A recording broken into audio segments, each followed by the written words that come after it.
Good damn afternoon, Americans. Jericho Green here with you once again, people. I still got the taste of stomach bile in my throat because I just drove by a gas station here in California, and at the Shell station near my home, the gas is as high as $5.33 a gallon. High as giraffe pussy. Thank you very much. And let's go, Brandon. Anyway, another thing I wanted to talk about was today is my birthday. 41 years young. It looks good on me. And if you have kids, I'm preaching to the choir. But if you don't, let me let you know that your kids are more excited for your birthday than you are. I woke up to my 5-year-old jumping in the bed saying, "Happy birthday, Daddy," getting this close to my face to where it looked like he had one eye. "Happy birthday, Daddy. Happy birthday, Daddy." And then my daughter comes in, my 9-year-old. She sings happy birthday to me. It was a beautiful, it was a beautiful thing. Allergies and dust in here, guys. That's what it is. I wasn't crying. Anyway, so I'm excited to spend time with them. I'm actually here at their school to pick them up. And later, I'm going to do a classic story time with Uncle Jericho. But speaking of the kids, we need to watch them because now they've recruited into the Let's Get Them Poked Army, Sesame Street. That's right, Big Bird, Elmo's tweeting about it. Rosita is talking about giving kids the jab. Why? Why would you give a child, especially a Sesame Street age child, such responsibility, such heavy subject matter? Vaccines, medical situations, medical decisions, that's not for them. When did Sesame Street get out of the Sesame Street business? You know, colors, shapes, word of the day, letter of the day. Today, kids, we're at a dairy. We're going to show you how the milk gets from the farm to your refrigerator. You know, innocent child stuff, child shit. Because life, as we know, is going to snatch that innocence from them as soon as they can. So it's up to us to protect it as long as we can. And presenting children with medical decisions is too damn heavy. And I know a lot of kids who grew up raised by Sesame Street. Sesame Street taught me how to tie my shoes. That's what they're depending on. They're depending on parents being asleep at the wheel, sitting their kids in front of this propaganda so they can plant those seeds for future generations. See, this generation is putting up a fight. But the next generation, they just want them to be docile. Sure, stick me in the arm with that, government. That's what they want. That's what they're going to have if we let them. That shit made me sick. I was like, what? I mean, you know, not surprised by it because desperation will make you do ugly things. But Sesame Street? If you can't trust Sesame Street, who can you trust? But Sesame Street is funded by us. So basically, they're using our tax dollars to indoctrinate our own children. So we're paying for their indoctrination. How is that? How are we still funding PBS? Fuck PBS. There's 50 million other channels you could be watching. And apparently they're failing if they're teaching kids this shit. I did a video a couple years ago about that show Arthur, that anteater, whatever that shit is. And they were showing his male teacher getting married to another dude. Hold up.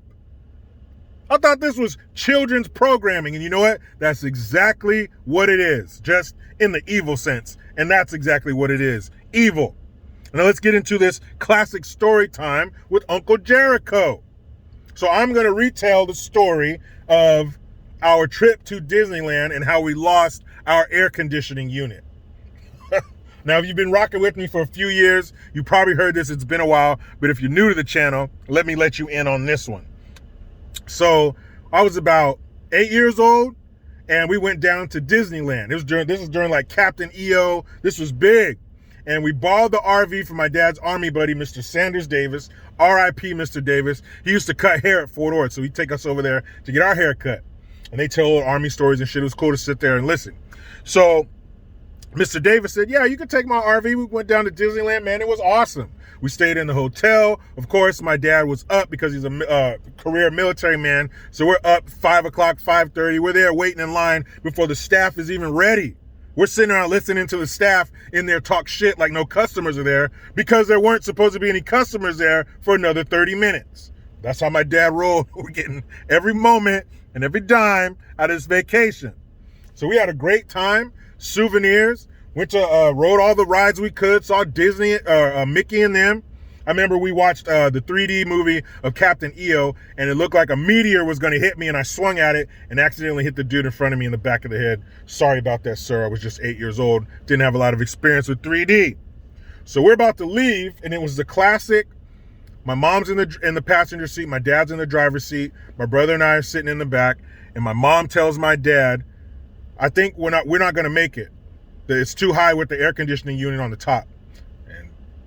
Classic, my dad turns to my dad turns to my mom and says, I know what I'm doing. So why I keep saying my mom, folds her arm and says, okay. Boom. So we're about to go under the monorail system. It takes you all around the park. And then we're going under it and you just hear this. And you just see the biggest hole open in the top of this RV. My dad keeps going. We turn around and look. The air conditioning unit falls off the top of the RV. We see it land on the ground. Within 5 seconds, there's all these Disney people there to check the monorail. You guys okay? Is the monorail okay? And my mom just looks at my dad. Let me tell you guys, it was a 6-hour drive from Anaheim to where we lived in California. And aside from the wind blowing so loud over that hole, it was like, you blow over a bottle. Other than that noise, that was the most quiet ride home. I don't think me and my brother breathed for 5.5 hours because we did not want to set my dad off because my dad was mad as shit. He was so pissed. And you know what? I don't think he was so mad about having to replace the AC unit on his buddy's RV because Mr. Davis probably got a laugh out of that shit. But what he didn't like was my mom being right in front of the whole family, man. And I knew if we said anything, we breathed too loud, we sneezed or farted, my dad was going to go off. So we were quiet as shit. Insulation just blowing shit, man. I'm going to take my kids on road trips in the near future because those are great experiences, but I hope I don't ever pull no shit like that. Now, people, like I said, I'm here to get my kids, so let me do that and celebrate my birthday with them. But you know how it goes. I try to be done with the left, but they just won't let me. Please subscribe, hit that notification bell because every time it rings, a piece of shit lefty cries. Utilize the Linktree link. Get your ass over to jerichogreen.net. I am Jericho Green. Man, I'm out.